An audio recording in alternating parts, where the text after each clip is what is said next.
All right, let's go over the contract real quick. At the very top of the page, you're going to write the customer's name. Next to that, you're going to find the job ID number, which will be a combination of numbers and letters. You'll write that here. Next, you'll find the estimated price, multiply that by 2, and write that in this line. This is going to be a not to exceed.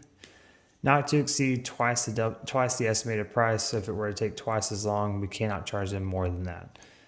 You'll skip down to the line next to that. It'll be an X on this one, and this is saying that we're an hourly company.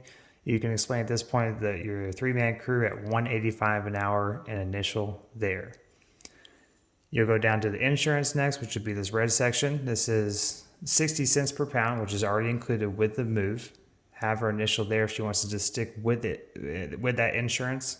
Explain that she can also opt up for premium valuation coverage called premium valuation coverage. This is where she's going to purchase additional insurance on top of ours.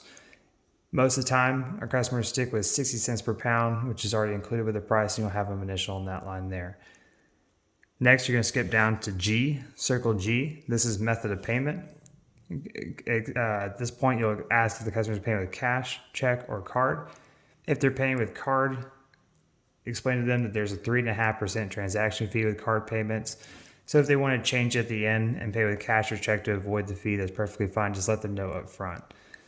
You're going to go down to G, circle G, and this is going to be, you can read this verbatim. This is in the email that we send them. There's the link to Texas Rights and Responsibilities of Movers.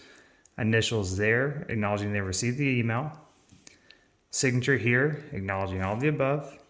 You're going to sign on carrier and date both of those. You're done with that top section. Coming down here, you'll write the start time.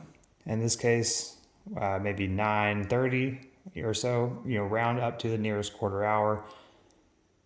Circle AM, have the customer initial the start time. So they'll sign off on the start time there. And then you'll go down to this bottom section on the left. You'll sign the carrier, date both of those, have the customer sign shipper. And this is effectively saying that we have started. The job has begun. That's all you're going to need to do to begin. At that point, you're going to tear off the blue and the pink copies from the back. You'll give the customer the pink copy, and you're going to keep the blue copy with you. That's all you need to start. Whenever you're finished with the entire move, you'll come back to this. Again, this whole top part is finished. You don't even have to worry about it. You can be focused on this now, where you're going to write the end time. We'll say it's 12, and then PM, have them initial at the end time, which is round to the nearest quarter hour for the total. And for an example, this is 9 to 12, so that was 3 hours. You'll do your math up here. 3 hours at the hourly rate, $185 an hour for 3 guys. Write out the total. This is just showing your math. You're going to skip down below that, and you're going to write the total amount twice, and total charges and balance due. Next, you're going to complete this entire box. This is super important. You'll check the method of payment, write the total amount. If they're doing a check, the check number and the name of the customer name on the check. And then once that's completed, so you'll have the end time initial, the math shown, the two totals here, this whole box finished. The very last thing that you do is have the customer sign at the bottom right. You'll sign as carrier, they'll sign as shipper, date both of those. This is saying that the job is finished.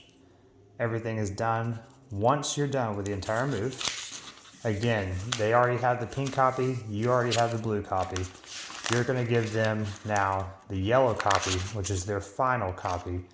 You're going to put the white copy with the blue copy that you still have together, fold it once in half. If they have cash or check, I just put the cash or check in the nook here. Fold it over one more time. And then here, you're going to write the customer paid with card or check or whichever, the total amount, say 600, who your crew was, and the date, and you're finished.